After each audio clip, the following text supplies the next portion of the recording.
All right, let's talk a little bit about what I've dubbed. I don't know. I want to trademark on this as the game of the year, part three. I was in Tuscaloosa for part one last week in Eugene. Was a fun one to watch as well, and then this one here in Austin. UGA in Texas. Will this game live up to the hype of those other two that I mentioned? I think it will. I was talking, yesterday on the show. My brother is obviously worried about Georgia because of the start they got off to against Alabama. Then you don't look great against Mississippi State, and this Georgia team isn't as dominant as the ones that we've seen really the past three seasons and a little bit beyond that. I know the team last year for Georgia didn't make the playoff. It's still a damn good football team. But I think Georgia's going to put their best foot forward in this. I think this is a game where both teams are going to learn from past mistakes, even though Georgia's had a couple more than Texas has had. And, I also talked about yesterday that, we haven't had that one team that has separated themselves from everyone that we can point to and say, all right, this is the big dog right here who everybody's chasing. Oregon could be nipping on their heels, Penn State, whatever, Ohio State's still out there. Not saying that there's not any other good teams, but we don't really have that one elite team.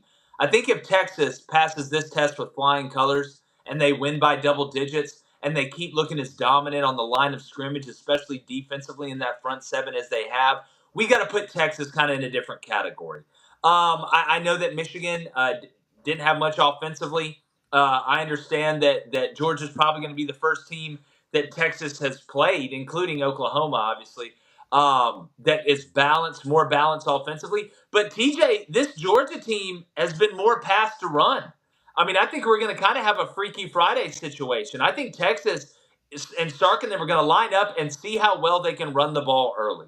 I think they're going to try and go right at this Georgia defensive line. That's good, but it's not what they were. Then on the other side, I don't think Georgia's going to be able to line up and run the ball very well against Texas. So they're going to have to pitch backwards a little bit, throwing on first down if they want to stay on schedule. Maybe getting into the bag, and I know Mike Bobo's bag of tricks isn't that deep, but running a reverse, right? Giving you a trick play, a couple shot plays early, as opposed to Texas trying to ground and pound and work off that play action and stay on schedule and live in 2nd and 5 and 3rd and 2. So I think it is going to be a tight game. I like Texas right now, not just because they're at home, but I will say Quinn Ewers, the non-running element, does make it easier for Georgia than it was against Alabama with Jalen Milroe. So I think it's going to be a tight game. I like Texas right now, but I think both teams are going to put their best foot forward. But if I'm Georgia, TJ, why would I not go up tempo?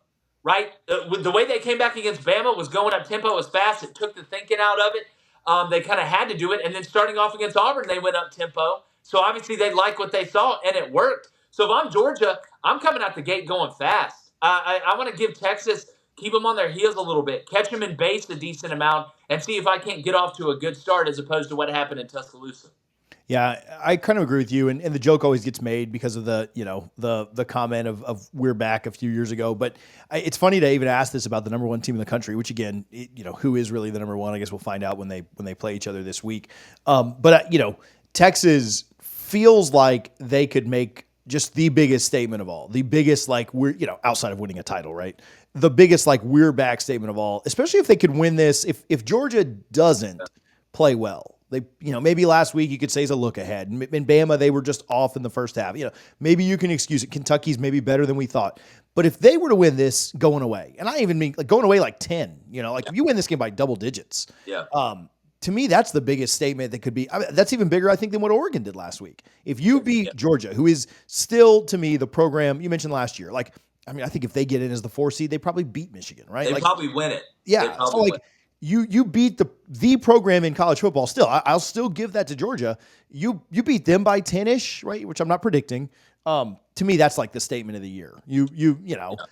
Oregon won, but an offensive pass interference kept them from Ohio State from kicking a field goal to win it. And nothing away from Oregon. But Georgia, if they don't play absolute dog crap, they probably beat Alabama too. And so, yeah, I think that the statement that Texas could make, the we're back is legit if they win this one. Yeah, I think at this point we almost need to move on to the new slogan of not that they're back, it's that they're here to stay. And a lot of people will sit here and say, oh well, look at Quinn Ewers and the skill position. I know Isaiah Bond's a little bit beat up. But Texas, they're athletic. What has brought Texas back and is going to keep them here is the line of scrimmage. Make no mistake about it. All right, this is a game that I don't care if it's the NFL, if it's Friday Night Tykes, if you run the air raid or the triple option, it is won and lost at the line of scrimmage. Why is Texas different? They're really good on the line of scrimmage, and now that includes the front seven on defense. And it's not just one or two guys. I mean, they're deeper than the Pacific Ocean on that defensive line. That's what got Alabama with Nick Saban where they were. That's what got Georgia with Kirby Smart to where they were. And that's what is getting Texas, right? And look at Oregon, right? And I can even make a case that I know Cam Rising's been out and they dropped a couple games. Why has Utah had so much success over time? Well, they're physical at the line of scrimmage. That travels. That's why there's so many more wide receivers and DBs that I can go out there and get that can play. But there's not a lot of left tackles that can pass, set, and block these defensive ends, and then also pull on the counter, right? Or block down, or zone block, or release into a screen and go pick up an intermediate defender. That's why Texas is, and it's on defense. I remember seeing Texas has always had really good offenses, in my opinion. I've never really looked at a Texas team and been like, God, they struggle to score. Man, this Texas team just can't score. It's always been they can't stop anybody. Same thing with Lincoln Riley at Oklahoma. They could score more than Matthew McConaughey on Sorority Row, but they couldn't stop anybody. And that's been the difference. This Texas team, because the teams that win the most ways. The teams, we see this in college basketball all the time. Who survives in the NCAA tournament? The teams that can win with the offense, they can win with defense, and they can win with the special teams, making free throws, rebounding, not fouling. That's because you're not always going to have your A game on offense. Sometimes you got to win the game with defense. Sometimes you got to win games 20-17. And now Texas can do that because of what they've done at the line of scrimmage. Yeah, the question on Texas coming to the SEC is, could they play SEC style of football? And you're right, Sark has built it. I mean, they are an SEC team, but just like an SEC team. Good up front, good in the trenches. And then, like you said, there's enough skill players to go around for a lot of teams. I mean, bad teams have good skill players, right? Very true. It's what's happening up front.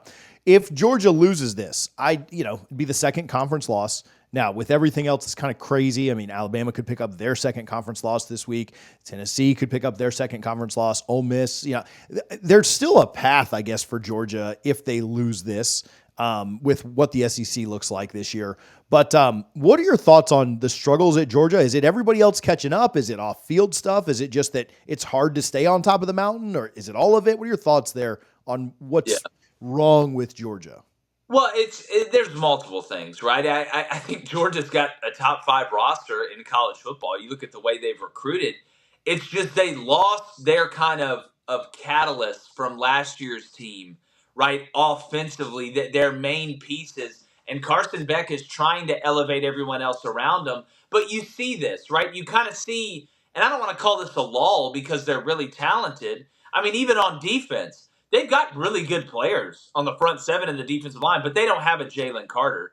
Like, they don't have a Jordan Davis. You're not going to have that every single year, right? And it just so happened that I think the lack of explosive playmakers on offense after you lost Brock Bowers, after you lost Ladd McConkey, mixed with not having that unbelievably elite player on the defensive line happened in the same year. But the funny part is they're still really good. They could still go beat Texas. So this isn't the juggernaut Georgia team that we've seen. It's not even a team where they're a juggernaut on defense and they're just good enough on offense or vice versa.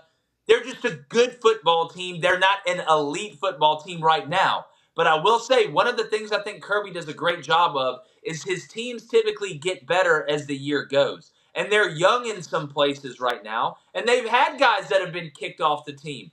Look at Ra Thomas, right? Look what just happened with another one of their wide receivers. They've had those problems off the field as well. So it's a combination of all of it. But make no mistake, Georgia's not bad, and they're not going anywhere. Jake, where can people watch your show, follow you, find you on X, all those things? Oh, yeah, it's really easy, man. If you watch, we're on YouTube. It's Crain & Company, Crain & Company, Apple Podcasts, Spotify, all that stuff. We get into the nitty-gritty, man. We have a good time. We take live calls. We go live from 2 to 3:30 p.m. Central, which is 3 to 4:30 p.m. Eastern. I'm getting really good at learning time zones, TJ. That daggum mountain time, though, It's a sneaky moth. Nobody So, actually lives there. but no, come check us out. You like this show, you like ours. Awesome, man. I appreciate you a ton for hanging Of out, buddy. course, dude.